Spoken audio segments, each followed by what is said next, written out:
বৌমা, বৌমা, এদিকে একবার এসো। হ্যাঁ মা, কি বলছো? ও মা, কুকারে আলু সিদ্ধ করতে দিয়েছি, আমার পাশের ঘরে একটু দরকার আছে, আমি একটু ঘুরে আসছি। তুমি ততক্ষণে 2টা সিটি দিয়ে কুকারটা নামিয়ে দিবে।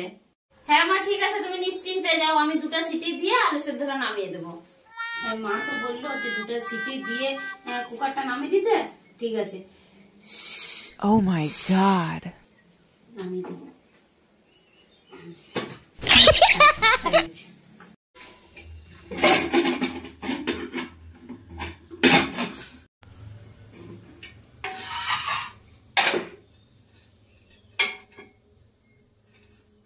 Oh my god. এটা কি আলু সিদ্ধ করেছো? তুমি কি করে আলু সিদ্ধ করেছো? আলু যে সিদ্ধ হয়নি?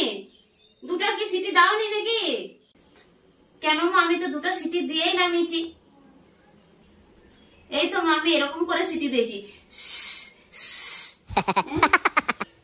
হাই কপাল আমার। হাই হাই হাই বৌমা। হ্যালো হ্যালো, কি হয়েছে কি হয়েছে? পল্টু কাকুর মেয়ে পুষ্পা বাড়ির সবার নাক কেটে দিয়ে পালিয়ে গেছে। খোকাকে ডাকো বৌমা, ও বাড়ি দেখবে যেতে হবে তো। এখনই যাচ্ছি মা, এখনই যাচ্ছি। মা মা, তাড়াতাড়ি চলো, নিচে অ্যাম্বুলেন্স দাঁড়িয়ে আছে।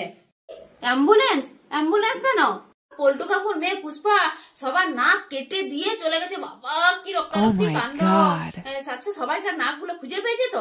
কে কার নাক চিনতে পারবে তো? এখন ডাক্তারি বিদ্যা অনেক বড়, সব নাক যদি খুঁজে পাওয়া যায় তাহলে নাক কান হাত সব জড়ানো যাবে। খুঁজে পেলে সব জড়িয়ে দিবে ডাক্তারে। না, ওইটা নয়, সবাইকার মুখে চুনকালি লেপে দিয়ে চলে গেছে। কি? সবার মুখে চুনকালি লেপে দিয়ে গেছে? কমসে কম তো একটু বড়রই লাগাতে পারতো।